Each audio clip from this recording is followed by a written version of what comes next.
தமிழ் குரல் நேயர்களுக்கு வணக்கம். நம்மோடு இன்று நேயர்களுக்காக இணைந்திருப்பவர் மருத்துவர் காந்தராஜ் அவர்கள். வணக்கம் சார். முதலமைச்சர் மு.க. ஸ்டாலின் அவர்கள் பிரதமர் கிட்டேயும் உள்துறை அமைச்சர் அமித்ஷா அவர்கள்கிட்டயும் ஆளுநர் ஆர்.என்.ரவியை மாத்தாதீங்க அப்படின்னு சொல்லி ஒரு கோரிக்கை ஒன்று வைக்கிறாரு. அதுவும் மேடையில் பேசும்பொழுது இப்படி ஒரு விஷயத்த சொல்றாரு. ஏன்னா திடீர்னு இப்படி சொல்லியிருக்காரு, எப்படி பார்க்குறீங்க?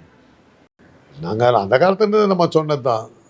ஆளுநர் ரவியினால தான் திமுகவுடைய மரியாதையை கூடுச்சு.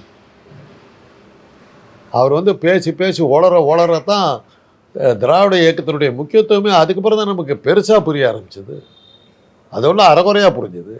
இவர் வளர ஆரம்பித்தப்பறம் தானே ஒரு 4-5 பேர்த்துக்கு திமுக நன்றியோடு இருக்கணுங்க. எச் ராஜா, சீமான், ரவி, இவங்களுக்கெல்லாம் அவங்க நன்றி கடன் படணும். இவங்கள பேசுறதுனால இவங்க இல்லைன்னாக்கா மக்கள் மத்தியில் இவங்க மறந்து போயிருப்பாங்க. நான்லாம் திராவிடத்தை பற்றி பேசாமல் போயிட்டு இருப்பேன், மறந்துட்டு இருப்பேன். இவங்கெல்லாம் பேசுனதுனால தானே நமக்கு வேகம் அடு விட்டா இவனுங்க இதெல்லாம் பண்ணிடுவானுங்க போட்டிருக்குன்னு நமக்கு அதுக்கப்புறம் தானே வேகமே வந்தது. இப்போ பெரியாரை பற்றி சீமானை எவ்வளோ திட்டினாலும் அவர் கேவலப்படுத்தி பேசுறதுக்கு அப்புறம் எங்கெங்கிறதெல்லாம் வந்தது பாருங்க. தூங்கிக்கிட்டு இருந்தவங்க எந்திரிச்சிட்டான்ல, யாரா அவன் அப்படின்னு. அந்த வகையில் பார்க்கும்போது சீமான் திராவிட கழகம் செஞ்ச இதை விட சீமானுடைய சேவை மிக பெரிதாக தானே பார்க்குறோம். தூங்கிட்டு தட்டி எழுப்பிட்டார், எல்லாத்தையும் எழுப்பிட்டாருல்ல. எங்கேயோ திராவிட இயக்கத்தை பற்றி கவலைப்படாமல் சண்டை பண்ணாமல் வேலையை பார்த்துக்கிட்டு இருந்தவங்களா ஏன் பெரியாரை பற்றி பேசுகிறாங்க, வாடா அப்படின்னு எல்லாத்தையும் கூப்பிட்டு அந்த வகையில் அவருக்கு நம்ம நன்றி தான் தெரிவிக்கணும். இவங்களாம் திமுக வளர்க்குறதுக்கு உதவி பண்ணுறாங்க. ஆமாம், எச் ராஜா, கவர்னர் ரவி, இவங்க அளவுக்கு திமுகவை நாமளே முயற்சி பண்ணியிருந்தா கூட இவ்வளோ தூரத்துக்கு வந்திருக்காரு. அதுக்கு அவங்களுக்கு நன்றி சொல்லுங்கள். அடுத்ததுலையும் ஆளுநராக ஆர்.என்.ரவி அவர்கள் இருக்கணுங்க. அவர் இருந்தால் தான் திராவிட இயக்கங்கள் உயிரோடு இருக்கும். அவர் ஒரு தூண்டுதல் கொடுக்கறதுனால தானே நம்ம வேலை செய்கிறோம். இப்படி பேசுறாங்க, எதிர்த்து இருக்கிற சூழ்நிலை நடத்துறாங்க திமுக. இது ஆளுநர் ஆர்.என்.ரவி அடுத்த முறையும் ஆளுநராக அவர் தான் தொடரணும் அப்படின்னு சொல்லி மேடையில் முதல்வர் பேசுறாரு. ஆனால் இதுக்கு முன்னாடி கெட் அவுட் ரவி அந்த மாதிரியான விஷயங்கள் எல்லாம் ஹேஷ்டாக் பண்ணி ட்ரெண்ட் பண்ணிட்டு இருந்தாங்க. கெட் அவுட் ரவின்னு சொல்லி நம்ம எதுக்கிறது தான் அதுதான் நமக்கு இது. அவர் எதுக்கிறது, அவர் இருந்தால் தான் நம்ம எதிர்த்து பேச முடியும். அவரும் கூட சேர்ந்துட்டு உங்களோட சேர்ந்து பேசிக்கிட்டு இருந்தாங்க, நமக்கு ஒன்றுமே இல்லாமல் போயிடுது. இல்லை அரசியலே இல்லாமல் போயிடுது. பழனிசாமி எப்படி காலியானார்? எதிர்த்து பேசுறதுக்கு ஒரு போராட்டங்களே இல்லை. அதனால தான் அவர் எதிர்கட்சியாக பழிமொழிக்கவே முடியல. அவர் வாங்கியிருக்க வேண்டிய பேரெல்லாம் தான் சீமான் போன்றவர்கள்லாம் வாங்கிவிட்டாங்க. அவர் இல்லைங்க இந்த பேரெல்லாம் வாங்கியிருக்கணும். எதிர்கட்சியா இப்போ எதிர்கட்சி தலைவர் சீமான் அவர்கள் தான் இருக்கிறாரு. அப்போ அஃபிஷியல் எதிர்கட்சி தலைவர்னு எடுத்திங்கன்னா பழனிசாமி. அவர் என்னத்தை பண்ணார்? அவர் தான் இவ்வளோ பேசுகிறீங்களே, யாரா ஒரு மறந்தா அப்படியாவது பழனிசாமி பெற சொன்னீங்களா? அதிலே தெரியல. ஒரு எதிர்கட்சி தலைவர் ஒரு அட்ரஸ் இல்லாமல் கிடக்கிறார். அதிமுகங்கிற கட்சி காணோம். என்ன போன்றவர்கள் அதை நாங்கள் ஏற்றுக்க முடியாது. ஏன்னா அதிமுக 1000 இருந்தாலும் திராவிட இயக்கம், அது போகக்கூடாது. திமுக இல்லைன்னா அதிமுக, அதிமுக இல்லைன்னா திமுக, அப்படி தான் நாங்கள் பார்க்குறோம். அதனால தான் எனக்கு பழனிசாமி மேலே வர்ற எரிச்சல் எல்லாம். எப்படிப்பட்ட ஒரு இயக்கம், அதை இப்படி ஒழிச்சு கட்டிவிட்டியா? ஏன் அவர் சைலண்ட் ஆகிட்டாருன்னு நினைக்கிறீங்க? அமலாக்கத்துறை அப்புறம் என்ன இருக்குது? இப்போ எதிர்கட்சிகளாலே ஏதாவது ஒரு பிரச்சனை வருது, இப்போ அரசை எதிர்க்கணும் அப்படின்னா ஆளுநர்கிட்ட தான் போய் நிற்கிறாங்க. அப்படி இருக்கும் பொழுது இவர் மீண்டும் அவர் தான் தொடரணும், அடுத்த வருஷமும் வரணும், சட்டப்பேரவையில் அவர் பேசாமல் மீண்டும் வெளிநடப்பு பண்ணணும் அப்படிங்கிறாரு முதல்வர். அப்படி பண்ண தானே மக்கள் மத்தியில் இது வருது, இவரை விடக்கூடாது அப்படிங்கிற வேகம் வருது இல்லை, தொண்டனுக்கு வேகம் வருது இல்லை. இல்லாட்டி பண்ண தொண்டனுக்கு எப்படி வேகம் வந்திருக்கும்? இப்போ எம்ஜிஆர் ஏங்க அதிமுக ஆரம்பித்தது மிக ஆயிரக்கணக்கான காரணங்கள் இருந்தாலும் அவருடைய படங்கள் தோல்வி அடைய ஆரம்பிச்சது. நம் நாடு படம் பெருசாக எதிர்பார்க்கப்பட்ட படம். அது இவர் ஆளுங்கட்சியாக திமுக வந்த உடனே வந்த படம் அது. அந்த படத்தில் அவருடைய ரோலே ரூலிங் பார்ட்டியாக இருக்கிறவர் எதிர்த்து பண்ணுறது தான் அந்த படம் பூரா. ஏன்னா நம்ம கட்சியை எதிர்த்து பேசுகிற மாதிரி இருக்குதுங்கிற மாதிரி போச்சு. அந்த படம் சரியாக ஓடல. தெலுங்கில் பிரமாதமாக ஓடிச்சு, ஹிந்தியில் பிரமாதமாக ஓடிச்சு, தமிழில் காலி ஆகிடுச்சு. காரணம் அப்புறம் பார்த்தா மிகவும் எதிர்பார்க்கப்பட்ட ராமன் தேடிய சீதை படம் பெரிய ஃப்ளாப். அப்போ தான் அவருக்கு தெரிஞ்சுது, ஓ ஆளுங்கட்சி ஆன பிறகு நம்ம தொண்டர்கள் சோம்பேறி ஆகிட்டான், தலைவர் படம் தானே பார்த்துக்கலாம் போடா அப்படிங்கிற மாதிரி ஆகிட்டான். நம்ம எதிர்கட்சியாக இருந்தாலும் நம்ம தலைவர் படத்தை விடக்கூடாது இருந்த அந்த வேகம் ஆளுங்கட்சி ஆன பிறகு அது போயிடுச்சு. ஆளுங்கட்சியில் இருந்தோம்னா நமக்கு சரியாக வராதுங்கிறது ஒரு மைண்டில் அவருக்கு ஓடிக்கிட்டே இருந்தது. அதனால தான் அந்த ஒரு சந்தர்ப்பம் கிடைச்ச போது கட்சி இது பண்ணார், அதிமுக ஆரம்பித்தார். உலகம் சுற்றுவா அந்த அவர் வந்து கட்சி விட்டு போறாருங்கிற மாதிரி வந்த சூழ்நிலையில் வந்து உலகம் சுற்றுவா வாலிபன் படம் ரிலீஸ் ஆகுது. ஓடன்னு ஓடிச்சு. படமும் நல்லா இருந்ததுங்க, வேற விஷயம்.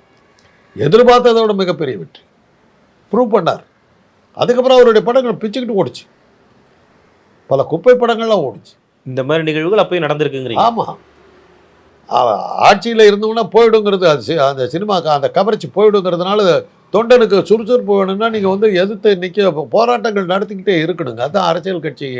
ஒரு தொண்டனுக்கு வந்து வேலை கொடுத்துக்கிட்டே இருக்கணும்.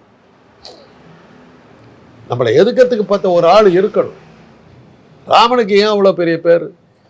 ராவணங்கிற ஒரு மகத்தான வீரனை எடுத்ததுனால தான் ராமனுக்கு பேர். இல்லாட்டிப்பான ராமனை அவன் சேர்ந்துவான். 1000 சொன்னாலும் அர்ஜுனனை எவன் பெரிய வீரன் எடுத்துக்கான். ராமனுக்கு அளவுக்கு அர்ஜுனனை பேசுறது இல்லையே. ஏன்னா அவனுடைய எழுத்து நிலைமை எவனுமே இல்லை. அவன் பாட்டுக்கு போனான், அவன் தான் போயிட்டு இருந்தான். அந்த மாதிரி தான். இப்போ ஒரு டைமும் வந்து இப்போ ஆர்.என். ரவி அவர்கள் வந்து எக்ஸ்டென்ஷனில் இருக்காங்கன்னு சொல்லி நீங்களே சொல்லிடுறீங்க. சொல்லிட்டு மீண்டும் அவரை வந்து சப்போர்ட் பண்ணி அவரை என்கரேஜ் பண்ற மாதிரி இருக்கும்ல. வேண்டான்னு சொன்னா அவர் போயிட்டாருன்னா அடுத்த ஆள் வந்து இதே மாதிரியான பாலிடிக்ஸ் எல்லாம் பண்ணி பேரை வாங்குறதுக்கு லேட் ஆகுங்க. அதனால இவரே இருந்தாக்கா நமக்கு இன்னும் ஈஸின்றாங்க. அவ்வளோதான். இல்லை இப்போ ஏஜ் பார் ஆயிடுச்சு, அந்த மாதிரியான விஷயங்கள்லாம் இருக்குல்ல. அதான் ரூல்ஸ் பிரகாரம் அவர் பதவி போய் ரொம்ப நாள் ஆச்சுங்க. அவர் டேர்ம் முடிஞ்சு போய் 6-7 மாதத்துக்கு மேலே ஆயிடுச்சு. எந்த உத்தரவு வந்தது, எந்த உத்தரவில் அவர் பதவியில் நீடிச்சுக்கிட்டு இருக்காருன்னு யாருக்கும் தெரியாது. அதான் இப்போ ஒன்றிய அரசும் வந்து மாற்ற மாட்டேங்கிறாங்க, இவங்களும் மாற்றாதீங்கிறாங்க. அதான் இவர் இருந்தால் தான் நமக்கு ஆதரவு. இவரால் லாபம் நமக்கு நிறையா வருது, புரிஞ்சு போச்சு. அதனால தான் நம்ம சரின்றோம். இப்போ திராவிடம்னாலே வந்து ஆளுநருக்கு ஒவ்வாது, திராவிட மாடல்னா வந்து அவர் எதிர்த்து தான் இருப்பார் அப்படிங்கிற மாதிரியான விஷயத்த வந்து சொல்கிறார். அப்படி அவர் சொன்னதுனால தானே திராவிடன்னு என்னால் எல்லாரும் பேச ஆரம்பித்தோம். இப்போ உங்கள் மாதிரி மீடியாவெலாம் அதை வந்து பெருசு பண்ணி அதுக்கு அவர் ஒரு வார்த்தை சொன்னாக்கா அது 100 வார்த்தையாக ஆக்கி, ஒரு தடவை சொன்னால் 100 தடவை சொன்ன மாதிரி பெரிய இதெல்லாம் கிளப்பிமா சேனல் பேசுனது தானே இன்றைக்கி திராவிடத்தை பற்றி எல்லோரும் பேச வேண்டி வந்தது. அதுக்கு காரணம் ரவி தானே. இன்றைக்கி பெரியாரை பற்றி ஒரு இதை சொன்னதுனால தானே பெரியார் எந்த சூழ்நிலையில் அந்த மாதிரி சொன்னாருங்கிறத இன்றைக்கி வெளியே கொண்டு வந்தோம். சரஸ்வதி வந்து தாய் ஸ்தானத்தில் இருக்கிற வந்து பிரம்மா வந்து கல்யாணம் பண்ணிட்டு போனாருங்கிறது அதான் தாயவே விட மாட்டாருங்கடா இவனுங்கிறது தான் அவர் சொன்னது. இப்போ அதை வெளியே கொண்டு வந்தோம் இல்லையா? சீமான் சொல்லிட அது வந்திருக்குமா? இப்போ இவங்களாம் இப்படி பேசுறது வந்து அந்த விஷயத்த இல்லாட்டி இந்த பிராமண மதத்தில் இருக்கிற கடவுளுடைய அசிங்கங்கள் எப்படி வெளியில் வந்துருக்கும்? இப்போ அதை சொல்ல வந்தானே உடனே எடுத்து வெளியே போட்டாங்க. எந்த இதில் இந்த சொன்னாருன்னு. திடீர் பாசம் எதுக்கு அப்படிங்கிற மாதிரி ஒரு விஷயம். திடீர் பாசம் இல்லை, இவரால் இந்த லாபம் வருதுங்கிறது நமக்கு நல்லா தெரிஞ்சுது. கிடைக்குது, லாபம் கிடைக்குது. இவருடைய எதிர்மறையான பேச்சுக்கள் தான் நமக்கு ஒரு வளர்ச்சியை கொடுக்குது. லாபத்துக்காக சரி இவரே கண்டினியூ பண்ணட்டும் அப்படின்னு. ஆமாம், அவர் இருந்தால் நல்லது. அப்போதான் நம்ம தொண்டர்களுக்கு விறுவிறுப்பு வரும். ஆனால் இப்போ அவரை எதிர்த்து பெரியாரிஸ்ட்லாம் வந்து அவர் வீட்டை முற்றுகை போராட்டம்லாம் நடத்துகிறாங்க. இவங்க ஒரு சைடு வந்து நாம் தமிழரே வந்து கட்டையை வச்சுருக்கிறாங்க. கட்டையை வச்சுருக்கிறத பெருசாகிறாங்க. அவங்க மேலே வழக்கெல்லாம் போடப்படுது. திமுகவினர் மீது வந்து எந்த ஒரு விஷயமும் பண்ணல, பெரியாரிஸ்டுகள் மேலே எந்த ஒரு வழக்கும் பதியப்படலை அப்படிங்கிற மாதிரியான ஒரு குற்றச்சாட்டை வந்து வைக்கிறாரு. அதான் ஆக பெரியாரிஸ்டுகள் வந்த உடனே ஒரு கட்டையை தூக்கிட்டு போகிறாரு இல்லையா? இதை வச்சு ஒரு பாலிடிக்ஸ் பண்ணுறாரு. பார்த்தீங்கல்ல, பெரிய ஆதாயத்தை நான் சொன்னேன் இல்லையா? அப்போ இந்த ஆதாயம் கிடைச்சிருச்சு இல்லையா? இதை வச்சுட்டு ஒரு ஆதாயம் பார்த்துட்டார் பாரு. அதான் சினிமா. திமுக மட்டும் இப்போ வந்து ஒரு கேள்வி கேட்குறேன். பெரியார் திராவிட கழகத்தோட இவர் கட்சி பெருசா? அவங்கள ஏற்றுக்கிட்டு குண்டாந்தடி எடுத்துக்கிட்டு போகிறாங்கன்னா இவங்க எவ்வளோ பெரிய ஆட்களாக இருக்குன்னு இவங்க பின்னால் யார் இருந்திருந்தாக்கா இந்த தைரியம் அவருக்கு வந்திருக்கும்? சொல்லுங்க பாருங்க. தான் கேள்வி. அவ்வளோ பெரிய அமைப்பு, எத்தனையோ காலாகாலமாக இருக்கிற ஒரு அமைப்பை சேர்ந்தவர்கள் வந்து ஒரு போராட்டம் நடத்துகிறாங்கன்னா அந்த போராட்டத்துக்கு ஏற்றுக்கிட்டு ஒரு 5 பேர் குண்டாந்தடி எடுத்துகிட்டு வந்து நிற்கிறாங்கன்னா எந்த தைரியத்தில் நின்னார்? அவருக்கு பின்னாடி ஆட்கள் இருக்காங்க. இதெல்லாம் நீ செய்யன்னு சொல்லியிருக்காங்க. பெரியார் கட்சியை சேர்ந்தவங்க வந்து மறியல் பண்ணாங்களா, இல்லை அந்த மறியலையும் இவரே ஏற்பாடு பண்ணாராங்கிறதா என் கேள்வி. அப்படி ஒரு மறியல் நடந்ததாகவும் அவர் வீட்டுக்கு எதிர்ப்பாக வந்ததாகவும் அதை தடுக்கிறதுக்கு இவருடைய ஆட்கள் வந்ததாகவும் கணக்கு காட்டுறாரு. இது ஒரு ஷோ. சினிமா டைரக்டர் சார், நல்ல அற்புதமான இது.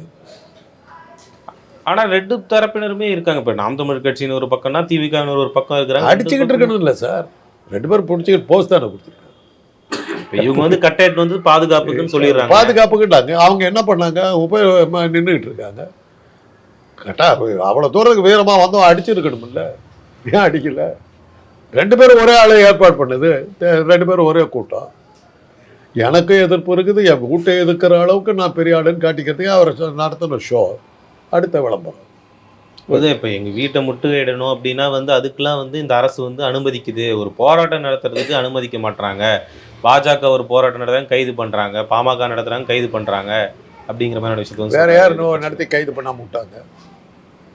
எந்த போராட்டத்தை வந்து நடத்த விட்டு கைது பண்ணாம விட்டாங்க? அதை சொல்லுங்க. திமுகவோ கூட்டணி கட்சிகளோ திமுக நடத்தக்கூடிய என்ன போராட்டம் போராட்டம் மாநாடு நடத்தி திமுக என்ன போராட்டம் நடத்தி அதை தடுக்காம விட்டாங்க? சொல்லுங்க.